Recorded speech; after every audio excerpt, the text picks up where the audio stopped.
안녕하세요. 이번 시간에는 지난 시간에 이어서 전기분 재무상태표에 세부 채권과 채무 내역들을 입력을 할 예정이고요.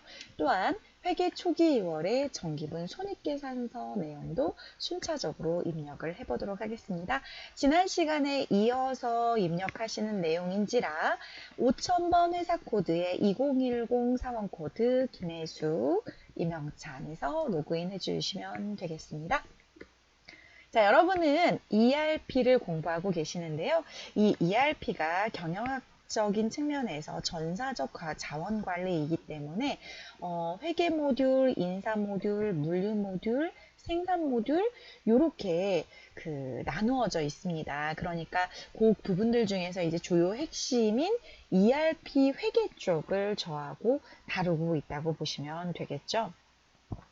그래서 여러분이 지금 재무상태표라는 개념들, 손익계산서라는 개념들, 그리고 재무상태표 안에 자산, 부채, 자본, 요런 내용들 보고 있으시고요. 손익계산서의 수익과 비용도 곧 보실 건데 제가 앞서 말씀드렸던 것처럼 지난 시간에 저희가 세상에 태어나면 남자아이, 여자아이 이런 것처럼 회계라는 이름으로 태어나면 자산, 부채, 자본, 수익, 비용이라는 항목으로 다 들어간다 그랬잖아요. 그거 생각하시면서 이제 계속 개념 정리를 해 주셔야 됩니다. 저희 시스템 관리 메뉴에 회사의 기본적인 기초 정보 관리 메뉴가 있고요. 그리고 초기 2월 관리 메뉴가 있고요. 저희 앞서 회사 등록 정보도 이렇게 다 해봤잖아요. 그 중에서 저희는 초기 2월 관리에 회계 초기 2월 등록의 재무상태표 지난 시간에 입력하셨던 내용 펼쳐 놓으시고요. 거기에 이제 세부적인 내용들 넣으실 예정인데 재무상태표에서 선택하시고 엔터를 하시면서 외상매출금부터 구경을 한번 해보도록 할까요? 자, 저희 외상매출금이 500만 원이 채권으로 존재하고 있는데요. 이 500만 원이 누구한테 받을 거야? 라고 하는 이야기를 잠깐 해보도록 하겠습니다. 자, 저희 보통예금도 거래처 코드 걸어줘야 되겠네요. 왜냐하면 보통예금 통장이 하나이긴 한데 은행은 은행 계좌 번호별로 관리가 들어가야 되거든요. 기업은행 보통예금에 1000만 원 걸어주시고요. 외상매출금은 영재전자에 300만 원, 한국테크에 200만 원 각각 걸 거고요. 받으러음은 영재전자에 500만 원인데 필요적 기재사항에 해당하는 어음 번호부터 관련된 세부 정보들을 비고 내용을 보고 입력을 해주시면 되겠습니다. 주식회사 한국테크에게 받을 어음도 300만 원 존재하고 있는데요. 여러분 이 어음은요. 여기 보시면은 만기일이라고 되어 있는 이런 날짜 있죠. 이 날짜에 은행으로 가면 그 금액을 찾을 수 있는 약속된 증서라고 보시면 돼요. 화인할택에 200만 원, 외상매입금 부채 쪽에서는 주식회사 수민산업에 1290만 원, 주식회사 이솔전자에 2천만 원, 미지급금은 신한카드에 법인카드 결제하실 내역에 채무가 650만 원 있다. 이렇게 되어 있습니다. 지금부터 이 내용 같이 입력을 하나씩 세부적으로 해보실 텐데요. 앞서 말씀드린 것처럼 요거 입력할 때는 하단에다가 입력을 한다고 말씀을 드렸죠. 자, 보통예금 거래처 코드가 기업은행이므로 F2키 누르셔서 기업은행 선택해 주시면 되겠고요. 금액은 그대로 1000만 원 가면 되겠습니다. 두 번째로 외상매출금 가볼까요? 외상매출금은 거래처가 두 개로 나눠집니다. 먼저 영재전자에 300만 원 그러면 거래처 코드란 첫 번째 줄에 마우스를 놓으시고 F2키를 눌러서 영재전자를 선택을 해 주시고요. 이 500만 원에서 300만 원만 3 플러스 플러스 영재전자의 채권이고요. 두 번째 회사는 한국테크 F2키 누르셔서 한국테크에게 받을 외상값이 200만 원 있습니다. 이렇게 하시면 되겠어요. 그러면 얘네 둘이 만나서 지난 시간에 입력하신 토탈 금액 500만 원의 외상매출금이 형성이 되는 거고요. 받으러 온 부분은요. 저희가 거래처가 세 곳입니다. F2키 누르셔서 자 지금 이제 필수값이 계속 이렇게 누락됐다고 나오는데 여러분 저희가 앞서 말씀드린 것처럼 ESC 키를 누르셔서 다음 줄로 내려가셨던 작업 기억나세요? 실제로 이제 처음에 입력할 때 이거를 하실 때 세부적인 내용들은 다음에 할게요 라고 제가 넘어갔잖아요. 그러면 여러분이 이제 이 어음 번호에 있는 첫 번째 줄을 쓰고 거꾸로 와서 제가 1000만 원을 500으로 수정할 거예요. 필요적 기재사항을 입력해줘야 다음 칸으로 넘어갈 수 있으니까 이렇게 먼저 입력을 하도록 하겠습니다. 만약에 이제 이게 이해가 되는 분들은요. 처음에 1000만 원 입력하실 때 나눠서 입력하시는 것도 괜찮아요. 여러분 저희 교재 뒷장에 보시면은 세부 거래처별 금액이 보여지고 있거든요. 만기일은 첫 번째 영재전자 건은 2021년 05월 31일이고요. 발행일은 2020년 12월 01일이고요.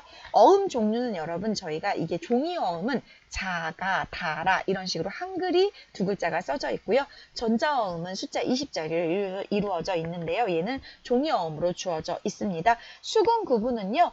저희 회사하고 영재전자하고 다이렉트로 거래한 어음이면 자수이고요. 이 어음은 배서하거나 양도할 수가 있거든요. 그러면 이제 타수어음으로 수령한 자가 하게 되는데 저희는 자수어음으로 지어지고 있습니다. 지급 장소는 주어지지 않았으니까 그냥 넘어가시면 되고 그러면 이렇게 넘어오죠. 이럴 때 영재전자 넣어주셔도 돼요. 처음부터 거래처를 구분해서 넣으셔도 되고요. 500만 원 됐죠. 자 이렇게 했더니 저희가 실제로 500만 원이 아니고 1000만 원이었잖아요. 받을 어음은 두 번째 회사, 세 번째 회사 순차적으로 입력해 주시면 되겠죠. 방법은 같아요. 한국테크 300만 원, 세부 내역, 자가 51331912, 만기일, 발행일, 어음 종류, 수금 구분. 여러분 저희가 발행인 자체가 여기도 영재전자거든요. 그러니까 여기서 이제 실제로 영재전자에서 발행한 어음을 저희가 수치했다. 이렇게 보시면 되고요. 한국테크도 마찬가지예요. 필요적 기재사항은 아닌데 주식회사 한국테크가 발행한 거야. 이렇게 써주시면 되겠죠. 자, 또한 받을 어음의 세 번째 거래처가 있었습니다. 화인알텍 거래처이고요. 화인알텍에 대한 채권 200만 원 그리고 200만 원에 대한 어음 번호 입력해 주시고요. 만기일, 발행일, 어음, 자수 이렇게 주어져 있는 내용들을 전부 다 쓰시면 되겠고요. 여러분 ERP 시험에서는요. 실제로 이제 이렇게 직접 입력해서 결과값을 물어보는 이제 문제들이 나오고 있는 편이라서 받을 어음 정도는 어떤 식으로 프로세스가 이루어지는지 정도는 알고 계시면 뒤에 기출문제 푸실 때 도움이 되실 거예요. 자, 지금 저희가 세 가지 거래처를 입력했는데요. 발행인을 넣으니까 자꾸 지워지네요. 크게 의미는 없습니다. 엔터 끝까지 쳐보세요. 그래도 날아가네요. 화인알텍은 살아있는데 이거는 이제 현상 자체가 그냥 얘가 인식하지 못하는 부분인가 봐요. 크게 유의미한 자료는 아니기 때문에 그냥 넘어가셔도 괜찮겠습니다. 자, 화인할때까지 입력이 다 되면 외상매입금 부채로 넘어가 보도록 하겠습니다. 외상매입금은 저희가 갚아야 될 의무가 있는 채무인데요. 저희 토탈 외상매입금 3,290만 원 중에서 수민산업에 F2키 누르셔서 수민산업 가져오시고요. 1,290만 원 갚을 게 있고요. 이솔전자에 2천만 원 갚을 게 있습니다.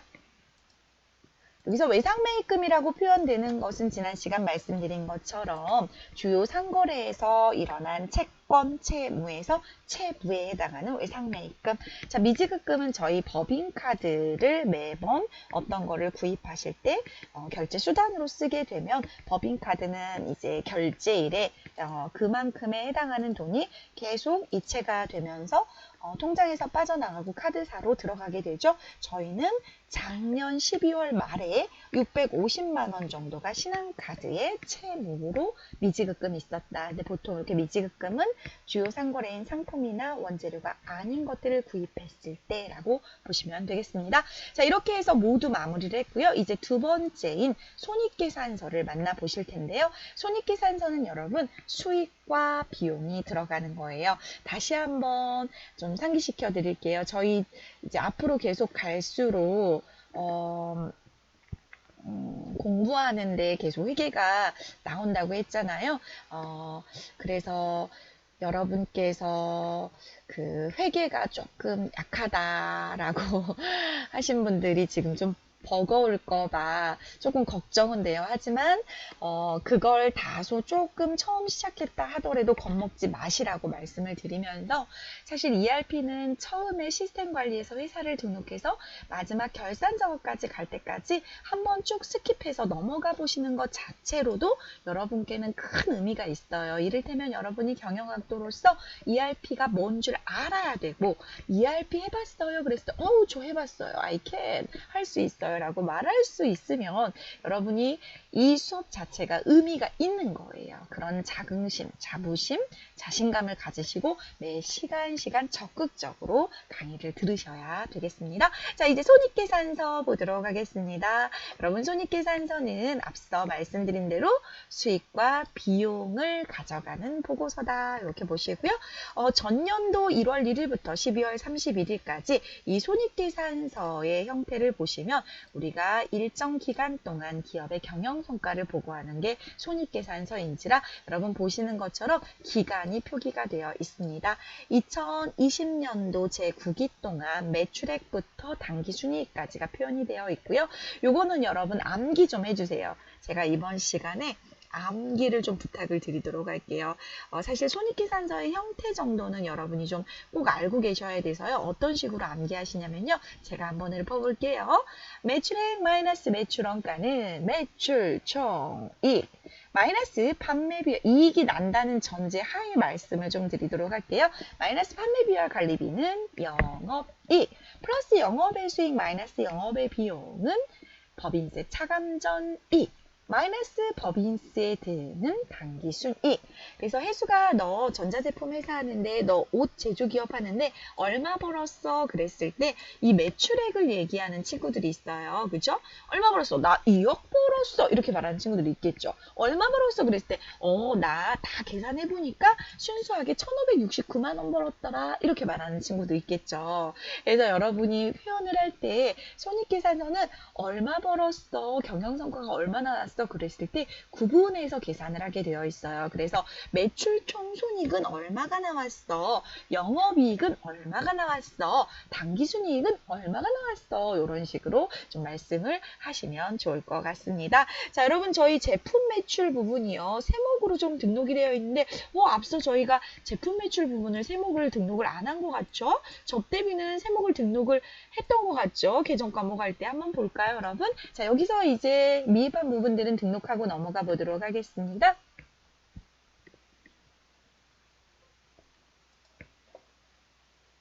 자, 제가 제공해드리는 강의 자료로 계정 과목을 같이 만나게 됐을 시점이 있었죠. 그때 여러분 계정 과목은 어디 있었냐면요. 회계관리 메뉴에 기초정보관리 메뉴에 있었어요. 기억나세요? 여기 잠깐 들어가 볼게요.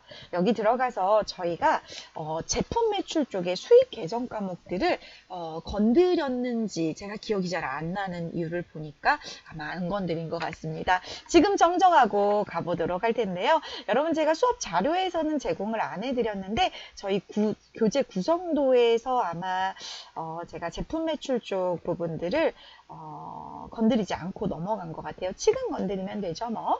계정 과목 쪽 공부하실 때 저희가 접대비에 대한 세목 코드들 등록했던 거 기억나세요? 네, 그랬던 것처럼 이렇게 제품 매출 부분에 대해서도 계정 과목 부분들을 세목으로 조금 이렇게 구분 관리를 좀 하셔서 등록을 해주십사라는 내용인데요. 실제로 이제 저희 교재를 건드릴 때는 저희가 뭐뭐 했는지 제가 말씀을 드릴게요, 여러분.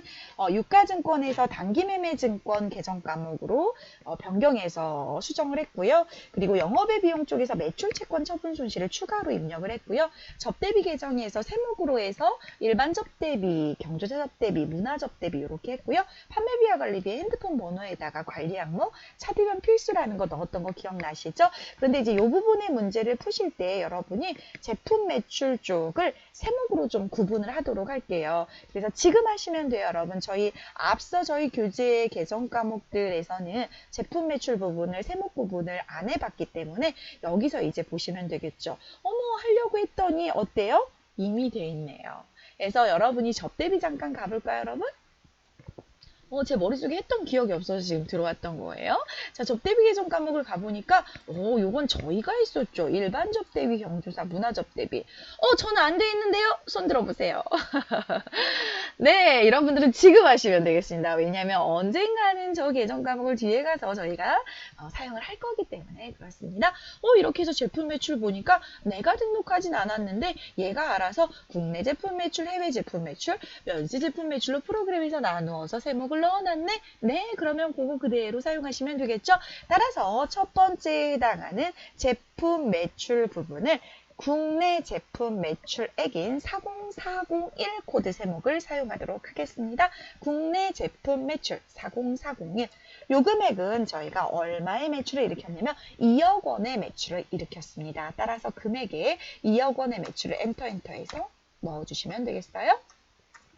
200 플러스 두 번째 줄 내려가셔서요. 여러분 이 부분은 조금 독특해요. 어떤 게 조금 독특하냐면 여기 보시면 이제 저희가 회계학적으로 계정이라는 표현들을 계속 사용하고 계시는데요. 회계에서 매출원가를 계산하는 공식이 있어요. 그 매출원가를 계산할 때 매출액 마이너스 매출원가, 이 매출원가 부분은요. 저희가 기초에 내가 팔려고 가지고 있었던 재고인 기초제품 재고액 450만 원에서 이번 연도에 팔려고 열심히 제조를 하셨어요. 단기에 제품 제조한 거를 더하시면 판매 가능 제품이 돼요. 이걸 전부 다 팔고 싶었어요. 이 덩어리를. 그런데 우리가 1월 1일부터 12월 31일까지 열심히 영업사원들이 판매를 했는데 기말에 남아있는 재고가 있을 수 있겠죠, 여러분. 그래서 기말에는 안 팔린 재고가, 제품 재고가 500이 있다. 그러면 자, 제가 공식 외워볼게요. 제품 매출 원가는 기초 제품 재고액 플러스 단기 제품 제조 원가 마이너스 기말 제품 재고액. 이렇게 외우면서 결국은 이 계정 과목이 탄생하게 돼요. 따라서 여러분이 입력하실 때는 뭐만 입력하시면 되냐면 제품 매출원가만 찾아서 입력하시면 되겠습니다. 자, 그러면 제품 매출원가 부분의 금액이 얼마였냐면요, 여러분 8,600이었었어요. 그런데 이 프로그램을 구동하시다 보면 제가 제품 매출원가를 이렇게 넣어볼게요. 제품 매출원가 확인 이렇게 넣으시면 금액을 기초 제품 재고액 플러스 단기 제품 제조원가 마이너스 기말 제품 재고액 해가지고 얼마였다 그랬죠? 8,600만 원. 이렇게 하고 오른쪽으로 넘어가시면 여기에 기초재고액 쓰는 단이 있어요. 여기에다가도 세부 내역을 써주셔야 돼요. 이제 재무상태표 하실 때는 복잡하고 처음 진입하는 거라서 제가 토탈 금액을 입력하고 나서 세부적인 거를 말씀을 드렸잖아요. 이제 세부적인 것까지 챙겨가시면 되겠습니다. 기초제품 재고액 450만 원 플러스 단기 제품 제조 원가인데 여기엔 단기 매입액이라고 기록이 되어 있어요. 그 부분에 8,650만 원. 나는 요만큼을 팔고 싶었는데 연말까지 내가 못 판 게 500만 원이 있었다면 나머지가 8,600만 원만큼이 팔린 거 아니냐 이렇게 해석하시면 되겠습니다. 자, 이제 그 다음부터는 연한 글씨로 그대로 직원급여부터 대손상각비까지 F2키 눌러서 찾아가면서 입력해 주시면 되겠어요. 직원급여 금액은 4,600만 원. 1년 동안 우리 직원의 급여가 4,600만 원 발생했어요. 비용 발생 그 얘기고요. 자, 복리후생비 811번 코드인데요. 1년 동안 우리 회사의 직원들을 위해서 사용한 복지적인 복리후생적인 금액이 1,200만 원 발생했어요. 비용이에요. 자, 그리고 여비교통비. 저희 회사 직원이 출장 가면서 여비와 교통비 쪽으로 사용한 금액이 450만 원이었어요. 1년 동안 저희가 접대비 성격을 보니 접대비는 여러분 저희 세목 코드 어떤 거 사용하시면 되냐면요. 여기 일반 접대비 사용하라고 되어 있죠. 저희 교재 자료에 따라서 일반 접대비 사용하시면 되는데 저희가 세목을 직접 등록해 줬기 때문에 접대비에 81301이라는 세목 코드를 끌어다 쓰시면 되겠습니다. 1년 동안 접대비 925만 원 사용하셨어요. 자, 세금과 공과금 보도록 하겠습니다. 세금과 공과금은 1년 동안 자동차세라든지 재산세라든지 이런 세금과 공과금 형태의 금액이 1,350만 원 발생했습니다. 보험료, 자동차 보험료가 될 수도 있고요. 저희 화재 보험료가 될 수도 있고요. 여러 가지 기업은 보험에 가입이 되죠. 250만 원 보험료 발생을 했습니다. 소모품비, 소모성 물품을 구입을 한 게 1년 동안 565만 원 되겠습니다. 하실만 하시죠? 자, 이제 어려운 거. 제가 이제 국어적으로 계속 개정 과목을 해석해 드렸는데요. 대손상각비는 여러분 지난 시간에 제가 대손의 의미를 살짝 짚고 넘어갔는데 못 받을 걸 대비해서 대손 이야기하면서 대손 충당금에 충당해 놓는다 할 때 대손 상각비, 대손 충당금 이런 얘기 했는데요. 저희 기말 결산 때 배우겠지만 저희 채권 잔액에 대해서 못 받을 걸 예상해서 예상치를 차변에는 대손 상각비라는 비용으로 대변에는 지난 시간에 공부하신 자산의 차감 계정인 대손 충당금으로 회계 처리를 추후에 하는 걸 배우시게 될 텐데요. 그때 대손을 예상해서 비용 처리하는 계정이 대손 상각비라고 하는 개정 과목입니다. 835번. 우리는 이번 연도에 대손 예상한 금액이 요만큼 정도 내서 처리를 했고요. 또는요. 대손 예상 금액보다 실제로 대손이 발생한 게 크면은 바로 대손 상각비로 회계 처리를 하시게 돼요. 어찌됐든 대손 상각비는 채권에 대해서 못 받게 된 상황 이런 거 생각하시면 되겠습니다.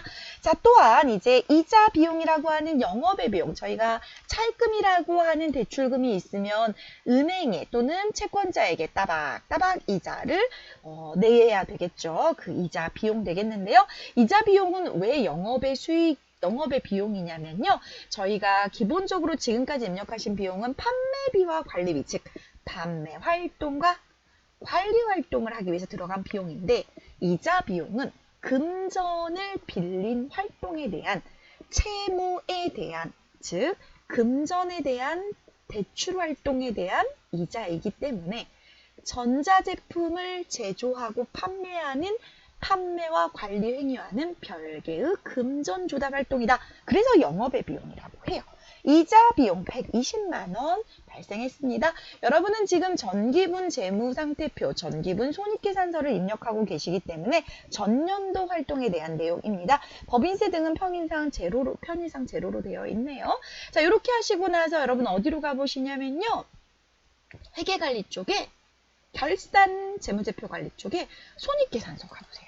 그러면 저희가 지금까지 입력한 전기분 2021 1월 1일로 조회할게요. 전기분 자료를 보시기 바랍니다. 지금 센스 있는 분들은 느끼셨을 거예요. 재무상태표를 열었을 때는 전기분에 있던 금액들이 당기분에 녹아들어져 있는 걸 봤는데 왜 손익계산서는 전기분에 있던 게 이것밖에 안 왔지라는 의문을 가지시는 분들은 눈썰미가 상당히 좋으신 분들이에요. 박수. 여러분 있잖아요. 회계학적으로 보고서 중에서 전기분 재무상태표는 제가 무엇을 가져간다 그랬죠? 자산, 부채, 자본을 가져간다 그랬죠? 그러함으로 자산 상태, 부채 상태, 재무 상태는 다음 연도로 그 금액 그대로 이월받아서 내가 지배하고 있는 자산, 내가 갚아야 될 빚, 그리고 순수한 주주목, 자본 이렇게 가져가게 돼요. 하지만 손익계산서는 앞서 말씀드린 것처럼 일정 기간 동안에 경영성과를 보여주는 거라서 전년도 경영성과를 오래 가져가지 않아요. 전년도 경영성과는 전년도로서 끝난 거예요. 따라서 여러분이 보시는 이 화면 자체는요. 전년도에 벌어들인 수익과 비용에 대한 정보일 뿐이지 이번 연도 당기분 손익계산서에 영향을 안 미치기 때문에 백지 상태로 들어오는 거예요. 그러면 얘는 왜 들어오나요? 얘는 프로그램 특성상 전년도의 기말 제품 재고액이 제가 제품 매출원가 공식 외웠잖아요. 방금 여러분하고 외웠잖아. 기초 제품 재고액 플러스 단기 제품 재고가 마이너스 기말 제품 재고액은 제품 매출원가 이랬잖아요. 이 기말 제품 재고액이 연동이 돼서 다음 연도 기초로 올라오기 때문에 얘만 이관이 되는 거예요.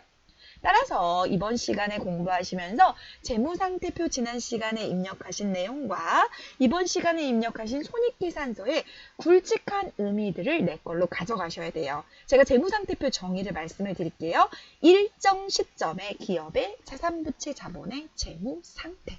손익계산서 정의를 말씀드릴게요. 일정 기간의 수익과 비용인 경영성과 이렇게 암기를 좀 해주셔서 유의미하게 각각의 보고서를 해석하실 수 있어야 돼요. 자, 지금 여기에 들어온 이유는 금액을 맞게 했는지 저 심장이 떨립니다. 설레이거든요. 나 잘했나? 매출액 2억 원, 마이너스 매출원가 8,600을 빼고 났더니 매출 총이익 1억 1,400만 원. 거기서 판매 활동과 관리 활동에 관여한 비용을 판매비와 관리비를 9,300. 오, 틀렸네요. 틀리려고 틀린 건 아닌데 여기가 원래 9,711만 원 나와야 돼요, 여러분. 네, 9,711만 원. 제가 강의할 때 일부러 틀리는 경우도 있어요. 졸리는 학생들 확 깨라고.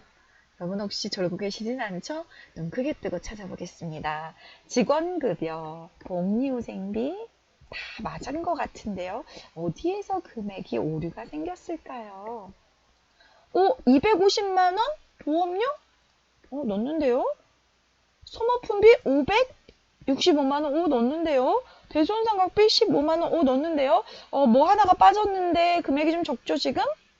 하나씩 다시 볼까요? 356만 원 빠졌습니다. 통신비 빠졌습니다. 그러함으로 회계 초기 2월에 가서 다시 통신비를 밑에 추가로 넣어주시면 돼요, 여러분. 통신비. 이제 열심히 입력하신 분들은 통신비 빠졌는데 막 이 말 해주고 싶었을 것 같아요. 열심히 그렇게 하나하나 보고 계신 부분들 여러분이 분명히 성과로서 가져가실 거예요.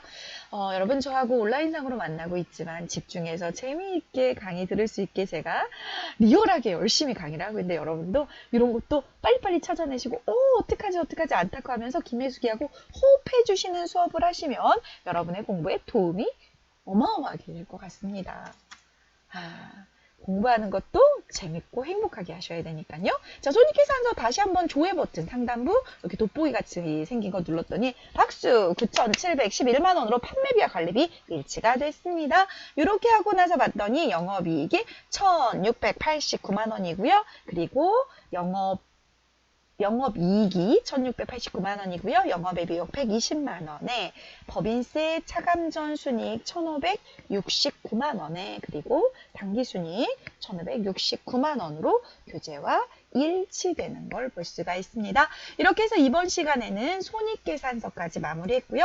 여러분 제가 매번 이렇게 강의를 하고 나서 질문을 좀 받게 되면 어떤 질문들을 많이 하시냐면 다시 복습하고 싶을 때요. 이런 질문 많이 한다 그랬죠. 그때 이 DB2를 누르셔가지고 DB 지금까지 입력하신 걸 어떻게 하시면요. 백업해 놓으시면 다음 시간 수업 들으시고 이전 거 다시 한번 연습해 보고 싶어 그러면 이번 시간 거 다시 복구하시면 된다 그랬잖아요.